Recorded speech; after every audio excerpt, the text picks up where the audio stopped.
Welcome to the keynote stage. So my name is Mark Walsh. I'm the founder of this conference and part of the leadership team with Daniela and Manel. We have got quite a feast, quite a treat in store for you. The main stage doesn't have all the top names on. Some of them are spread out for various logistical reasons, but there are some awesome presenters on this stage. This stage is also sponsored by Hanlon Johnson. When we first had the idea of getting sponsors, I basically said, I won't take anyone as a sponsor unless I love what they do, because otherwise it doesn't have any integrity for me. I didn't know who Hanlon Johnson was, but I met her in Berlin. Someone said, oh, she's an intimacy teacher, she's an ex-sex worker, best-selling author in Germany. And I said, okay, well, I'll meet her. And I met her. And as soon as I met her, I felt at ease. I felt like, wow, this is a person who's playful, but also a deep listener. This is a woman who's a real leader. Since I've seen her work with people in very, around trauma, around intimacy, around very difficult areas, men and women, I've come to regard her as a friend, actually. I love her. So go to her website and check it out. It's Hanlon, I-L-A-N, Stefani, S-T-E-P-H-A-N for November I, hanlonjohnson.com. There's an offer there called Love and Rage, which is as juicy as it sounds. You'll also find links in the descriptions for the videos below. Okay, welcome everyone to this session on the keynote stage with Professor Don Hanlon Johnson. So my name is Mark Walsh, I'll be hosting you today, and Daniela is next door doing tech support, so Don's in good hands. Don is someone I love and respect and wanted to sort of do this one personally.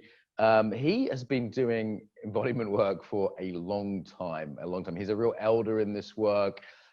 He works at the Californian Institute of Integral Studies. He's been running programs there for a long time. I think they're in their first year of their doctorate program at the moment. He's got a background in body work. I think of him as a philosopher. He's got several very good books out. And this one's going to be more like a conversation between us. So Don, welcome.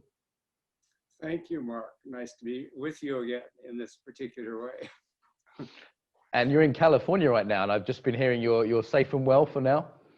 Well, I'm safe and well for now, but as many of you know, California is on the verge of alerts because of fire. So we're late into the season and everything is extremely dry and could be ignited at any moment. And many people I know have been evacuated and continue to be. So I'm well, yes, now. Good. For the moment. I'm glad you're well. So this is sort of supposed to have our car packed to leave at any moment. So there's quite a journey between you kind of starting embodiment and getting here. But before we dive into the conversation of the modern time, I'd love people to have a little bit of context about where you come from. So, how did you get interested in this whole field? Sure. In a strange sort of way, I early on after I graduated undergraduate college, I decided to join the religious order of Jesuits, who are now taking over the Supreme Court. So in those days, it was a very obscure religious order that had been going for a long time. And my teachers in college were Jesuits, and they were the only interesting adults I'd ever met. So I decided to go that way, and that was in the 50s. And the Jesuits, for those of you who know, were always exploring the nooks and crannies of the culture. And early on, when Mike Murphy was founding Esalen, he invited me and a few others to Esalen. And Jesuits were also among the first people who took LSD in serious settings, in university settings and seminars. And so all at once, through the Jesuits, I was introduced to Esalen, psychedelic drugs, and bodywork in 1967, a big dose of a different kind of reality. And it so changed my life. One of the things that most changed me was rolfing. And when I was finishing my doctorate studies at Yale in philosophy, I went and visited Ida Rolf and became one of her first practitioners. And I practiced rolfing for many years, and then I decided I want to get back again into the intersection between these amazing works that were going on everywhere and a world of academic discourse. People were looking at the implications, the larger implications of these works. And so I wrote my dissertation at Yale on the relation between the body and the body politic, and I feel it's been kind of an undercurrent of my life, is seeing not only the personal value of these amazing practices, but also the way they have promised to change the miserable way the world is going as a culture. So that's kind of a thumbnail. And I'm now 86 years old, and I have my first grandchild who's one year old a couple of weeks ago. So that was a great joy in my life. So there's several threads, isn't there, there? There's the sort of practitioner Don, and then there's the intellectual Don, you know, coming from the Jesuits. There's a few threads there. How would you characterize the different aspects of your interest in embodied work? When my father died, he died very suddenly. He dropped dead naked at the Elks Club getting into the shower after we had just said goodbye for a weekend visit. And so it was a shock to me. And so the night that happened, I had this series of visions in my sleep. It was like his spirits possessed me. And I had this vision of all of these people back through the centuries trying to figure out what it means to be human and having to deal with this long, in Scandinavia, where all of his relatives were from, how do you eke a living? How do you grow food in those fjords and in that rough territory? So despite all of their problems and everything, which we know all too well right now, they were trying to eke out a humane life for those of us who came after. And I realized that my father passed on to me this really deep sense of how to remake the world in a beautiful and kind and careful way. He was a craftsperson. He built our house. I grew up in the house he built, and my grandfather built the house my father grew up in. So they were all craftspeople and hunters. They hunted, but we only ate food. We only ate we hunted what we ate. It wasn't like just a game thing. My father fished. He dove for abalone. So I grew up with that atmosphere of appreciating the material world and how to live in it. And at the same time, my mother was an Irish Catholic, and despite all those problems, I got a sense of transcendence and the deep sense of cosmic consciousness and religious spaciousness that comes from some kind of religious thing. Whereas my father's family had no religion at all, and although their lives were really simple and calm and Zen-like in a certain way, there was a certain kind of depression about not having a larger vision of what life was about. So anyhow, that's my early morning in California, early morning reflections on. Yeah, thanks for joining us so early as well. I appreciate it's about 8 a.m. there, right? So just wait. We'll be gentle. We'll be gentle. So tell us about the California Institute of Integral Studies, because I remember I was first coming across somatic work when I was at university studying psychology in England. I didn't know places like that existed. And then the internet had just been invented, and I started Googling stuff, which wasn't even a verb then, actually. And I came across places like, in Boulder, Colorado, there was one school I came across, and then Naropa, and then yours, and then Pacifica later. And I was like, wow, what are these places? You know, we have people listening from Russia and Saudi Arabia. I think it's well worth them knowing that such places exist as a possibility. Well, the longer answer to your question is that from the very beginnings of the United States, there have been all of these kinds of small independent colleges, often founded through a church.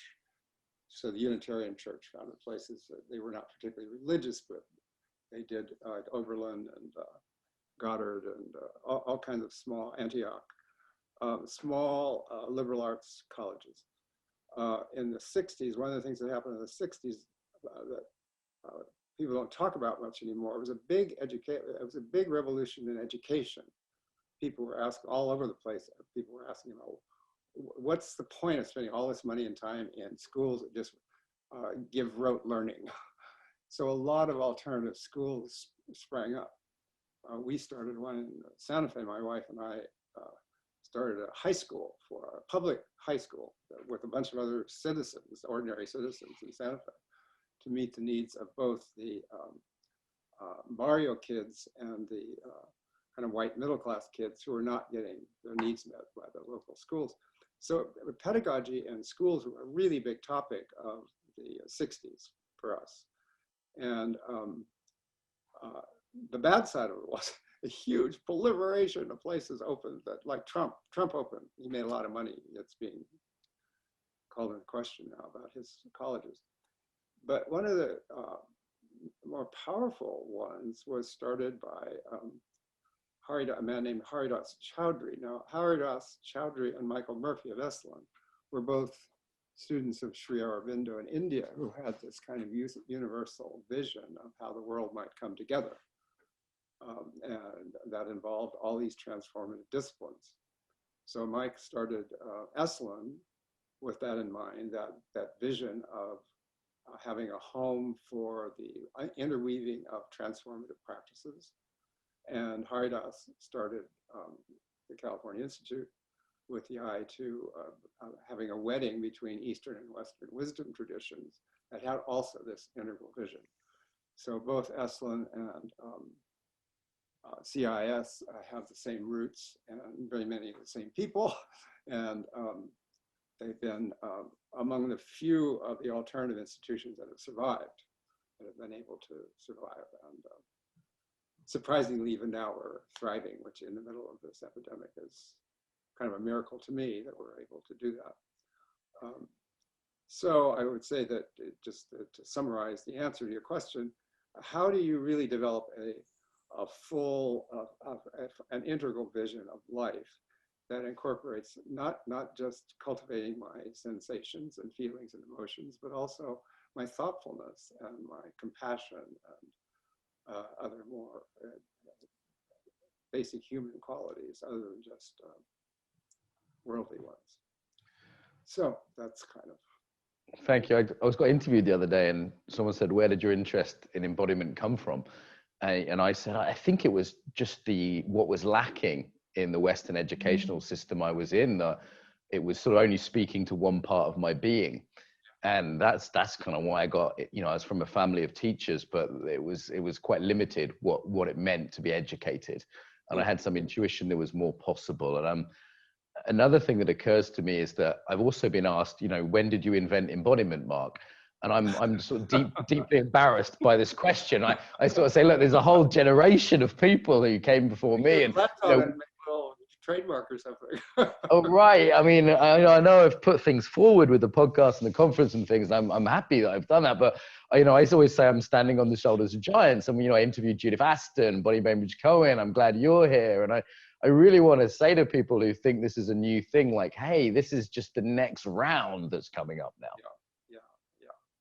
Yeah, I think that one of the things that I've worked with all my life is this kind of gap between the world of craft and the world of academic work or science. And I have these wonderful people now, these 12 doctoral students, our first cohort, they all have a long history of serious work with people using body work. And they're just hungry for thinking through the implications of it, thinking through how they can write about it, how they can articulate it for the world. So it's a strange gap. Unlike psychotherapists who are kind of raised in a verbal culture and have some facility with language, many people in the somatics field have not had that education. So they're kind of wary to, and when sometimes the talk gets a little too simplistic, things are too simplified, and so the depths of the work doesn't come through. So to be able to kind of really go into that gap between sensing one's interiority and being able to allow words to come out of that, as Eugene Gendlin says, to allow words to emerge from the depths of experiential work, is a really rich area to work in. Do you think there's a risk of not building on the last generation, in the sense of sometimes I'll be listening to someone in Bali or Thailand and it's almost like it's a new thing, and it's never, the work that's been done since the 60s hasn't happened. And I feel a concern there that actually we could be building on the work that's been happening. Yeah. Well, that's the another version of COVID, a virus for the world right now. I think the lack of historical knowledge is very dangerous. Here in the United States, particularly, the loss of historical consciousness. You know, when I'm in China or in Japan, they're more aware of American politics than Americans are. So it's like, yeah, of the intricacy of what we're up to. So I think this, what you're talking about is a major problem, and part of my interest, because from the time I was a child, I was sort of interested in history, is just to introduce history of all these wonderful people that have gone before us. So some of my collections have been collecting stuff that's not been public before, private writings and so forth, of these geniuses that were in the back roads of various cities of the world doing fabulous work. And it shocks me, actually. Sometimes I hear people interested in embodiment, which is great, but they might not know who Ida Rolf is, or Moshe Feldenkrais, or, you know, like some of this, you know, Alexander, like some of these founding fathers and mothers of the work that just aren't obvious. And I really hope the conference presents the sort of best of the modern and the latest and the fresh, but also some of the people like yourself who are really, you know, founders of this work in the modern era. Well, it takes people like you to do that, because it's not so easy, you know, with all of our obligations and jobs and all of that. And particularly for people who are, some of those talented people, they're working on the fringes of the law by, you know, doing really sophisticated work of touch and movement and stuff. But it's, and often those things are challenged and they're dangerous. And I've had so many friends. Part of what motivated me to start our program that's licensed is that some of my friends got in deep trouble by people who didn't like them and reported them to the police for practicing medicine without a license. So there are lots of dangers of doing these works. And so that's one thing, is that people don't have time. So we need people like you and Michael Murphy and other people who are gathering large communities of people and giving us the opportunity to talk with each other.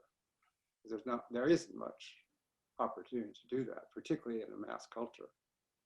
So I think it's wonderful you're doing these kinds of things. Someone called the conference the Ezelan of 2020, and I really took that as a compliment, because, you know, there was, for those that don't know, Ezelan Institute brought together people in California in Big Sur, different teachers for dialogue, you know, people talking to each other, discussing ideas, and it strikes me that that's one of the things we can do online now in a way that wasn't so possible before. Yeah. And there wouldn't be any somatics if Esalen didn't exist, because it's, you know, to gather the kind of quality of people we have. I mean, we have some of the leading biomedical scientists joining with us and some of the leading spiritual teachers joining with us to figure out what are we up to here. And that went on for some 10 years, these wonderful gatherings of many, many people who were working at all these connections. And without Esalen hosting us and giving us good food, making a nice atmosphere to meet, people from Harvard and UCLA and places like that were not going to come, you know, without being paid. So this was a really great gift. The hot tubs help, huh? So yeah, they absolutely do help. It's surprising. I mean, we joke about it a lot, but they really do. One of the things I've learned, Michael Murphy is one of my great teachers. He says the fundamental way to deal with the world is hospitality. It's like, give people a nice place to be, and give them some good food, and put them all at the same table, and wonderful things happen. I mean, we definitely, in the London branch of the conference, we have a puppy that we brought in today, which has raised everyone's mood, a good vegetarian chef. There's a young woman from Poland who's a massage therapist who's helping the team. And, you know, that's just to keep the team functioning and well. But, you know, I can't imagine what it'd be like if I tried to bring together all the teachers in person. Aside from the environmental disaster of 1,000 flights, you know, I wonder if that would be financially possible in the modern era.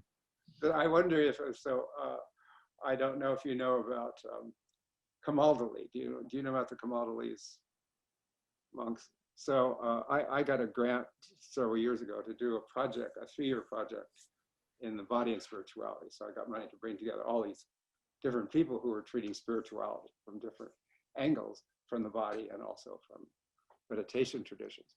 And our climactic event, we went to the 11th century monastery in the Apennines above Arezzo in Italy for a week long, where the Lorenzo de Medici had endowed. And we had this week-long seminar up at Arezzo, and Michael Murphy was there. And we just joked, it was just like Esalen and the spirituality of the Carthusians is hospitality. So they made their own wine, they made their own sausage, they did all this great cooking, and they had these great meals. And we were saying, here we are, it's just like the Italian version, the Christian Italian version of Esalen, you know. And it was, hospitality was their spiritual practice. I wonder if these ideas don't come around in different formats. You know, one time it's a monastery, another time it's hot tubs in California, another time it's the internet, you know, in the time of COVID where people can't travel. It's just sort of different variations of the same thing, maybe. That's right. Well, I think that's exactly right. Exactly right. Yeah. And to use these opportunities for connection that are not possible otherwise. And let's bring it right through to the modern age then. So, you know, you're in the United States, there's fires going on in California, there's political fires going on. We find ourselves in this COVID time that the conference sort of accidentally ended up in. Where do you want to start with that conversation? Sure. Well, I've thought a lot about that since I dared to put down that topic for my talk today.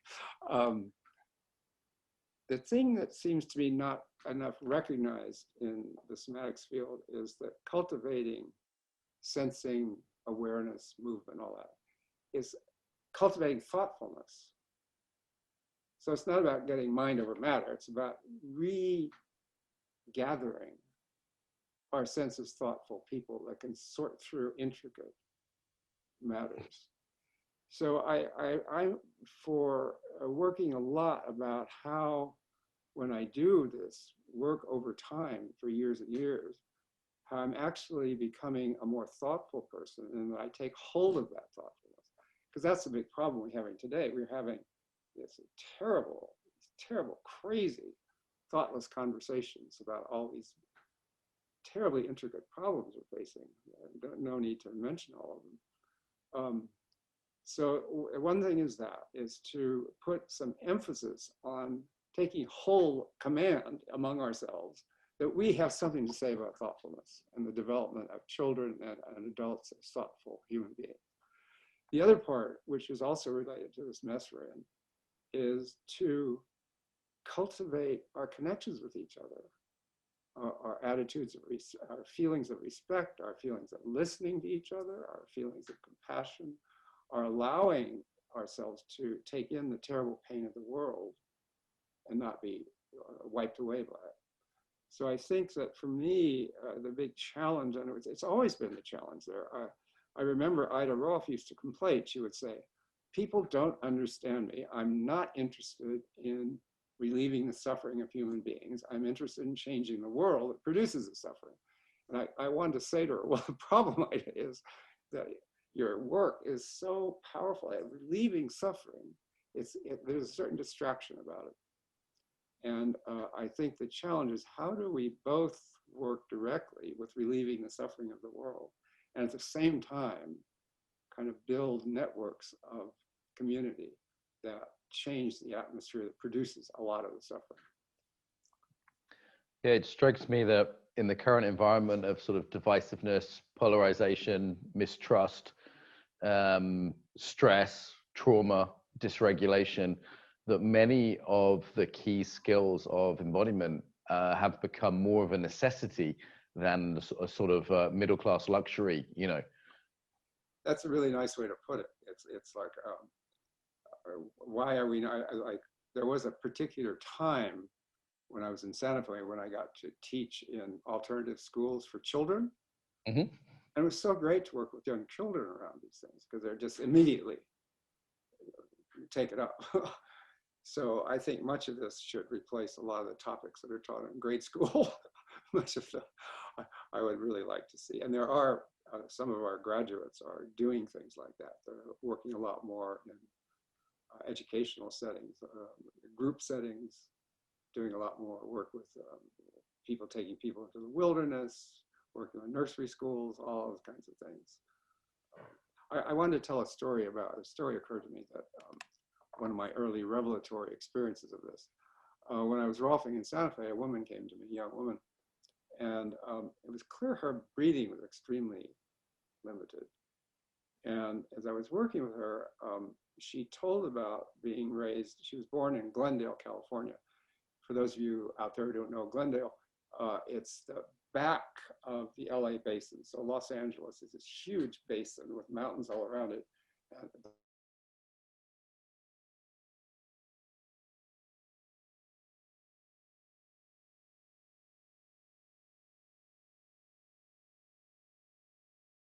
Don is frozen on my screen.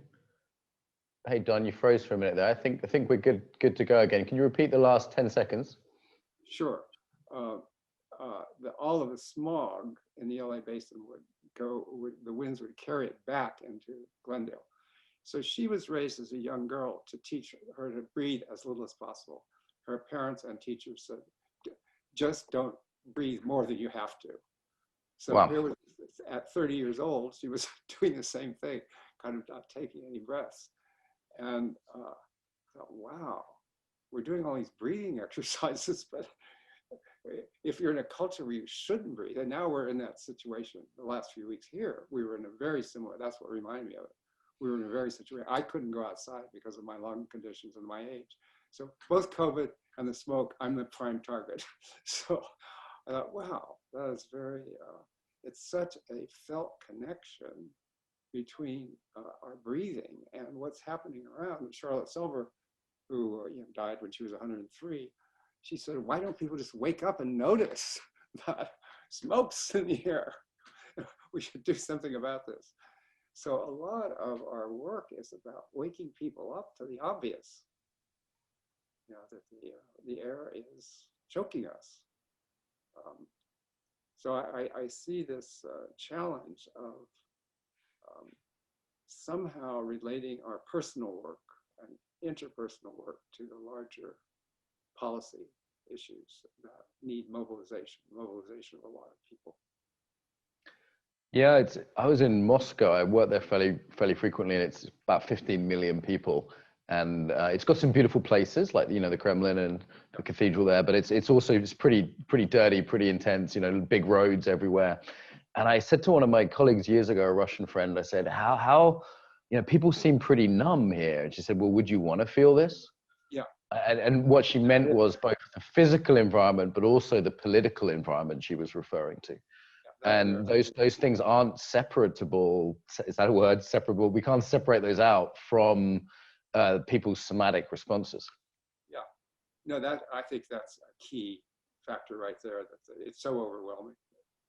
I mean, I feel that way here. I mean, what are we going to do about this juggernaut we have going on? It's like, it's so overwhelming. So I think that's why you are important. It's like we desperately need large communities that are really passionate about to work together in these particular ways. And to be just by yourself is impossible. It's like, I mean, it's overwhelming. It's many of us but it's the importance of connecting people. Like, I really want to draw attention to anyone listening to this, to the local groups that you can connect through on the portal as well. There are, local community groups all around the world people can meet up with. If your city's not there, you can link up there. And, I really hope part of this conference's outcome is not just to have a few nice presentations, but to really connect people both globally, on the internet, and also locally where that's possible. Yeah. I think that's right. I think that how we can, I think that's one of the beauties of COVID. Is that, yes, people know about earthquakes, but not everybody's been through them like I have. And yes, there are fires, but there aren't in Moscow right now. So there are there's a lot of suffering communities. We're all having these suffering communities, but they're disparately suffering. And COVID's a different story. It's like, here we are. And there are a couple of things that I think have been a blessing of it. I think things like this, you already started that, and I already started the online doctoral program, but now we're all experimenting with how do we do this better and more carefully using this medium. And there's a lot of amazing stuff happening on the internet like this. So I think there is a gathering around the world that we are all in the same danger right now. We are all actually facing the same danger. And I thought a lot about it. Wilhelm Reich was such a pioneer in studying fascism from the standpoint of the body. So, the mass psychology of fascism, function of the orgasm, where he tries to sort out why do people become fanatics and begin to persecute other people. And the thing he raises, he says, when all is said and done, or if you've done all of the orgonomy, you've done all the great therapy, he says, there is the reality that we're going to die. And if somehow we do not face that in a conscious way, we're going to have these crazy aberrations going on. So a lot of the challenge that COVID presents right now is to how do we help each other to accept the fact we are on this earth, we decay like worms, and we also have these wonderful love affairs and creativity and all the other things, and wonderful meals when we have a lot of time to cook now. So how do we help people embrace the fact that we are only going to live for a certain amount of time? That's a hard one. That's a really hard one. I'd just like to open this up a little bit. If anyone in the audience there has got questions or thoughts or comments, as ever, feel free to put them in the chat or the Q&A there. We might be able to bring those in. It occurs to me, Don, that there's this kind of almost reinforcement of ideology at the moment, whether it be left or right, and people don't know what to believe. They say this is a conspiracy, that's a conspiracy, and then there's this breakdown in empathy. So instead of saying, hey, we think differently about this, or hey, we support different political parties, and in the States, but also in the UK and other places, this lack of trust, increasing ideology, and increasing polarization. I don't know if you've got any more thoughts on that. Well, you have the outline right there for all of my thoughts. Okay, fill that in. No, I think you do, because as I look at every day I have to do this, I have to say, wait a minute here, just take a deep breath, several deep breaths. So, I'm constantly having to settle in, and thank God I learned this 50 years ago. So I've been doing it for 50 years, so it's pretty easy for me to kind of just say, am I breathing? I'm breathing. Feet on the ground here. I can wait a minute and wait the next word to come instead of just babbling. And hopefully, I just am so inspired by my students, because it doesn't take much. People are hungering for being the full self, which means being fully thoughtful about how to live. So I think that settling into who I am right now, listening to you, interacting with you, is one of our gifts, and it's so obvious, it's hard to think it's important. I mean, that's the problem. It's just so obvious. It's the elusive obvious. Somebody wrote a book. I was just thinking of Moshe's great title, The Elusive Obvious. That's right. He's the one that wrote that. That's It's right. right there, isn't it? It's right there. And it's easy to take these skills for granted, the basic skills of self-awareness and self-regulation and empathy. I have an embodied intelligence model that I use, listeners might find in the free resources, and looking at it as these basic skill sets of embodiment of like, hey, how am I right now? Oh, I'm actually more stressed, you know, like just managing the staff team is just a lot more stressed than in a normal year because people are lost a lot of their normal resources, and you know, some have had less money, some have less hugs, you know, less sex, whatever it is. Other people, it's the self-regulation. People are finding it, that window of tolerance is smaller. Yeah. And I'm thinking, wow, if that's true of the embodiment tribe, the people that I work with who have skills, how much more true is it for my sister in, you know, the normal town in England, just dealing with the kids there? So it seems like those skills are in the fore right now. And as you say, sometimes it's just a matter of saying, whew, take a breath, stop, shut my mouth for a minute, empathize, feel, okay, pause. Can I be a little bit more considerate right now?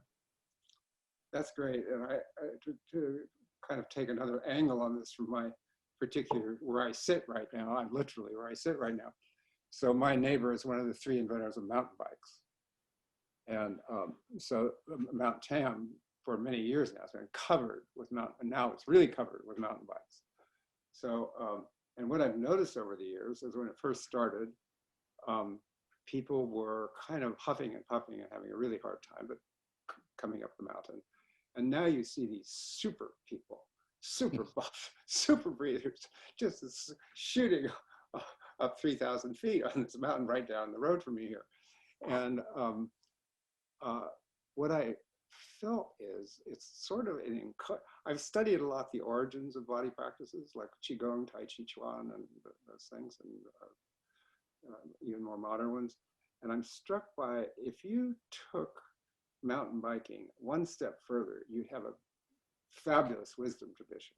Because you have all these people super fit, breathing, you know, great breathing capacity, overcoming great odds of effort and so forth, and doing it. And all it takes is a slight, let's come together, like Mike Murphy is doing this actually in one way, taking together super athletes and saying, what else is going on here? How do you see the world? How does this apply to your relationships? Then you begin to get the development of another level of this body cultivation, which starts at just getting toned with your breathing so you can get up the mountain. So it's that evolution of everydayness of the activities I'm doing to a refinement. And I think the Asians, Chinese and Japanese, Indian practitioners have a lot to teach us there, because that's what they've done over centuries, is refining practices of sitting. Sitting is sitting, you know, they've refined it. Making a cup of tea becomes a whole art form, or flower arranging, or making a cup of tea, exactly. Yeah. So, yeah, no, it's wonderful. I've often thought that I used to work with children in what's called outdoor education in the UK, of climbing and abseiling and you know, archery. And I thought it's very interesting that we would be in nature doing archery or be climbing, and people would be really confronting their emotions, you know, these 10, 12-year-old kids. And I'd be thinking, oh, this is so close to a martial art. This is so close to being a do, as the Japanese would say, rather than a jitsu. And actually, Anushka Anderson, one of my colleagues, is doing a session on climbing and yoga. And it does seem like now there's almost a critical mass of people that do mindfulness and yoga, and sometimes conscious dance, but often mindfulness and yoga. So it's starting to seep into other things. And I am hopeful, you know, I saw the, you know, the Mindfulness of Money book the other day, and this kind of thing. I am hopeful it will start to infuse many areas of life and not just be a sort of exotic pretzeling that you do twice a week in a studio, you know? Yeah, and I think that I thought a lot about the all these great great women that are kind of among the founders of the field. They all, there was this whole group, Middendorf and Selver and Marion Rosen, Lily Ehrenfried, who were faced with pneumonia and tuberculosis and all of the residues of the 1918 flu epidemic in Europe. And then Hitler came along and they all came to the United States. And one of the things they were all teaching was breathing, because breathing is what they had to do to kind of, like Elsa Gindler, she couldn't afford to go to sanitarium in the Alps. So she had to kind of learn how to cultivate her own lungs to get out of her pneumonia situation and bronchitis. And so all of these women came, these fabulous women teachers came, and they were all talking about breathing. And you had this wave of people, and their two concerns were breathing because of pathology, and breathing to breathe in the face of these fascists that were taking over the world. So it's kind of a renewal to me of that original, or it's kind of building on their wisdom, carrying it forward into this current situation, which is, you know, different and similar when you think of George Floyd being strangled and Can't breathe. yeah, can't breathe, and so the can't breathe is such a major part of what we're talking about these days, is not being able to breathe. And now the fires. So I'm told now not to breathe when I go outside. So it's very sobering. So I spend quite a bit of time every day just doing lung cultivation myself. It's interesting to me when people say, "Oh, these are such unprecedented times," and I say, "No, they're not. What are you talking about? There's been pandemics since the beginning of human history. I mean, read the Bible, look at the Greeks, the Romans had a plague, and when Augustus was around writing his books on Stoicism, the plague was happening in Rome, and 1917 plague and the Spanish flu.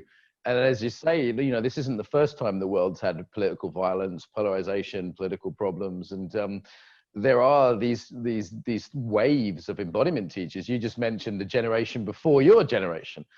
So there's the sort of modern internet generation that I'm kind of a leader in, and then there's your generation that you're a huge leader in, and Bonnie Bainbridge Cohen, Judith Aston, and then there was the refugees from Europe, coming out of this, that had the sort of TB and the lung problems, and then fled the Nazis. That was the generation before that. So I wanted to tell you about. I just wanted to tell you about one person who was one of the most brilliant people I ever met. Nobody seems to know about her. Lily Ehrenfried. So Lily Ehrenfried was part of this group in Berlin that studied with Elsa Gimler.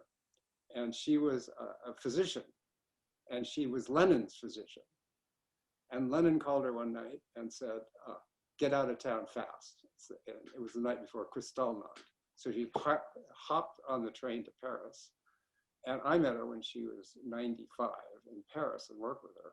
And she wrote this beautiful book on breathing called Spirit and Breathing or something. It's a fabulous little book. But she taught these, here she was 95, teaching out in the banlieue in Paris. Nobody knew who she was. And she wrote this tiny little book that nobody seems to have paid much attention to her. And I thought she was a genius, And she was one of these characters, that just barely escaped with her life. Yeah, there's this like the people who were lucky went to New York or San Francisco. Nobody found her. And this is the beauty on the internet now. The Frisians didn't want anything to do with the Germans, So I would recommend Martha Eddy's book to people who are interested, listening to this and interested in the sort of history. There's a few other out there, but Martha Eddy, who's one of our speakers from New York, who's a senior somatics practitioner in New York.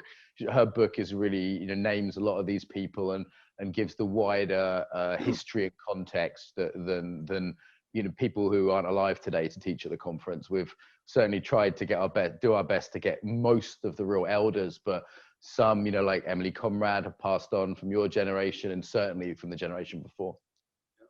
I think, as I listen to you talk too, I think that one of the things that's helpful, it's almost like a martial art. I think of studying history is like a martial art. It gives me a sense that I belong to us. If people say, oh, you're just on the margins, you're some kind of weirdo. I said, no, I have generations before me. You're the modernist. You're the modern psychotherapy. Psychotherapy was invented when I was in college. It's like, this is really old stuff. It's been around a long time, and a lot of people have shared it. So it really helps to one's self-identity to know there are a lot of us around. There are a lot, and there's a lineage, there's a hand on your back. I really feel my teacher, Paul Linden, and other teachers' hand on my back when I do this work, and I wouldn't be able to do this conference without them. And we're just naming the Western tradition, right?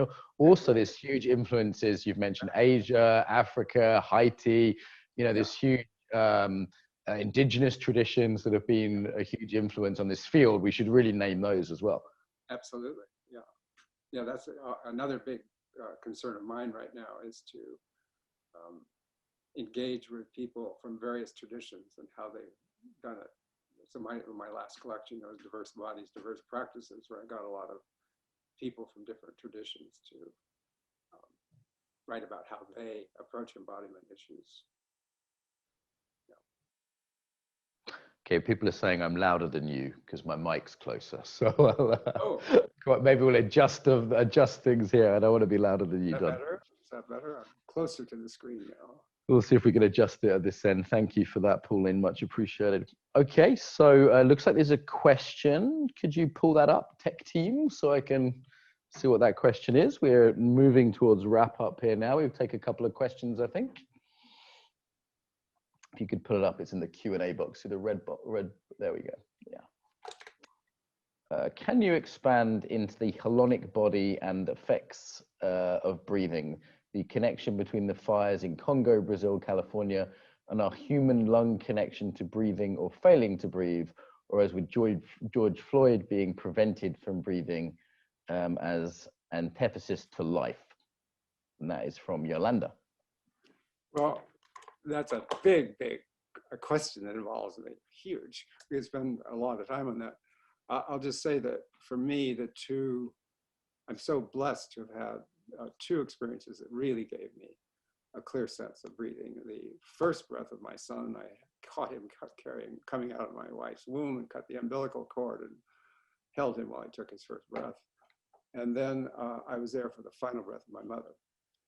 So there's something about the power of those two events to made it really anchored in me that breath is the soul, breath is the psyche. And there's dangers on all sides. You pick, Yolanda, is that? Yolanda, you pick some huge ones, the Black Lives Matter. Suddenly, of all the things that could galvanize people, it was that chokehold that suddenly galvanized a movement where parts of it were hard to galvanize again. And then the burning of the Amazon is just many of us are gathering around that whole reality, and the fires in California. So there's a lot of gathering of the tribes to face these terrible assaults on the soul. Let's say it that way. There are assaults of psyche and soul and anima. They're all mean breath. So there are assaults on the soul, and we need to gather ourselves to stand together to stop this. It's just intolerable, and it's intolerable. And the problem is, Yolanda, kind of put your finger on its intolerability. There are not enough people who feel the intolerability. They think about it, they talk about it, or they deny it, but even when they're thinking about it, they're dissociated from it. But to feel it, that's what drives people to do something. And we have the capacity in our field to make people feel that more deeply, painful though it is. Yeah, there does seem to be some kind of coalescing around the problems with breath, whether it be on the, from COVID, from attacks and violence, from the sort of global violence of deforestation. It is something coalescing there, isn't it? I don't know how to name it, but there's something that's, breath is key to life, and it's key to every embodiment school. Every single one talks about breath. Yeah. And it's not new, but it's being orientated to in a very urgent and severe way. Right. Yeah, I just, in terms of my own history, it's such an urgent thing for me right now. And the intricacies of it are clear. So a year ago, I had a 4-month-long pneumonia, and one of the turnings down from it is I knew it was important for me to keep my lungs moving. So every day, even when it was difficult, I would take a little walk down our road. It got so I couldn't even walk about 100 yards. And so I stopped, and that's when I really took a dive. So overnight, I got almost frozen, not being able to breathe. So all of that's very real to me. And I'm really staying close to seeing that I don't do that again. Now, Don, earlier you mentioned something like the beauty or a beauty or a blessing of COVID, something of that nature. And of course, we acknowledge that many people have suffered, lost loved ones, lost businesses. And I'm wondering if it isn't a way to orientate to the end of this talk here to say, what are some of the signs of hope that you see? I mean, it's easy to look at the fires and the politics and go, oh God, we're all doomed, but where do you see hope? Well, I see hope in so many connections during this period of silence. I notice I have a lot more connections with people that I haven't had time for before. I'm just doing my work. There's something about appreciating connection when it's gone. And just this conference, for example, the fact that we can't be together makes it even more interesting that you have found ways to bring us together in a new kind of fashion. So I think these pressures to create in a new way, given COVID, are producing a lot of new kinds of intimacy, new kinds of appreciation of different kinds of people. The silence. I mean, I think that particularly America is not a culture of silence, and we need silence to kind of deepen the life of the body. I'm struck in Japan how Japan is a culture of silence. It's a very different kind of atmosphere about allowing things to enter the sensorium. Maybe have time for one more question. I can see another red dot up on the screen, so I'll just look down at my monitor here.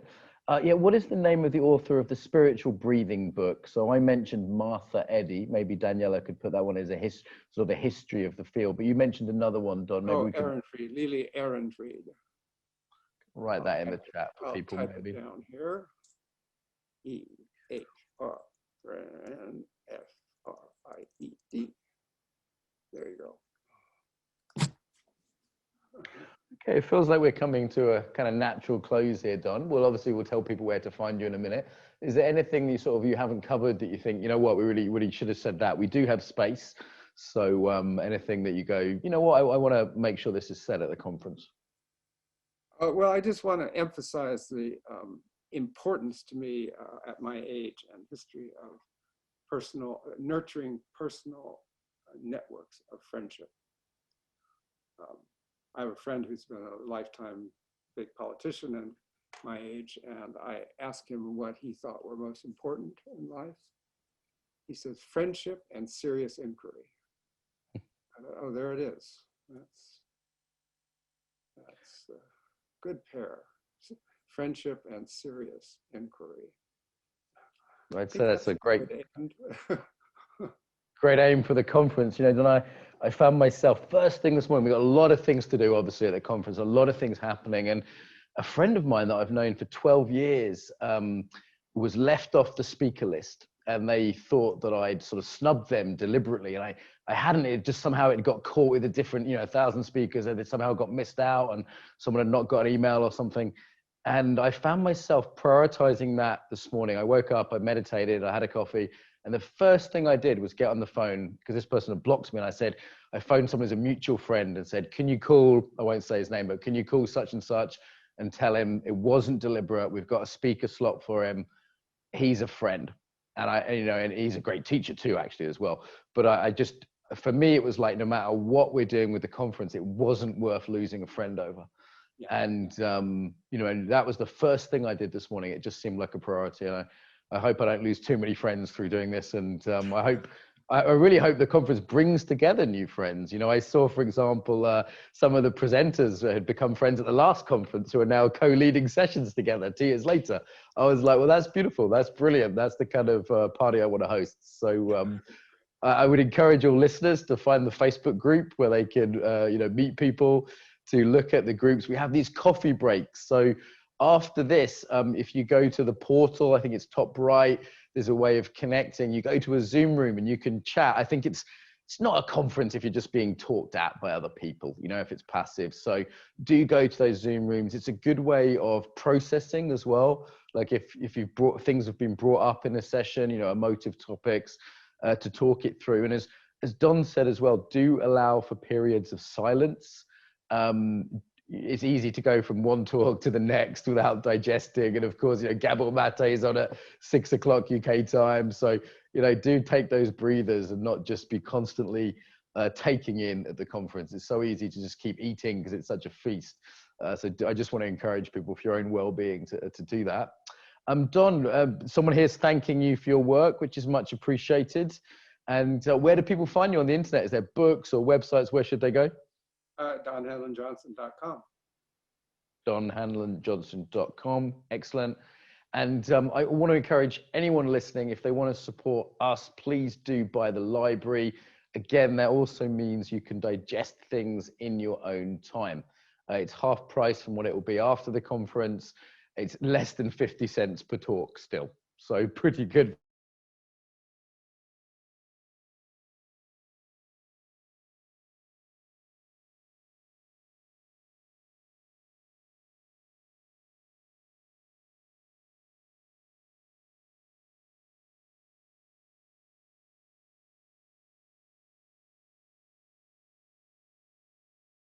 Features you get as well with that, like there's notes for every session, so there's you'll get those with the purchase, and also audio only. So if you want to listen to it while walking or doing the washing up, a lot of people say they don't have time for video, so the audio only is a nice feature there. Okay, so we always finish these, Don, with a single sentence quote, an embodiment tip, which we're going to put in a book at the end. So Don, do you have a single sentence quote to finish us off?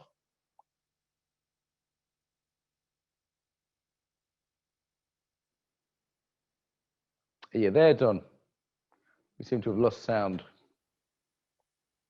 We've lost the sound. My mic's working or not? Now it is. Now it is? Okay. So when did you lose sound? So I said we normally end with a quote, a single sentence. So what is your top tip about embodiment that we can put in our book, which will include all the speakers in just one sentence, if you would, to finish us off here, Don? Let's be here now together. Okay. Don Hanlon Johnson, thank you so much for joining us. Thank you everyone for listening. I will see you at Gabor Mate session or later in the evening. Thank you very much to Daniela for hosting once again, Daniela. Thank you, dear. And yeah, I'll see everyone later.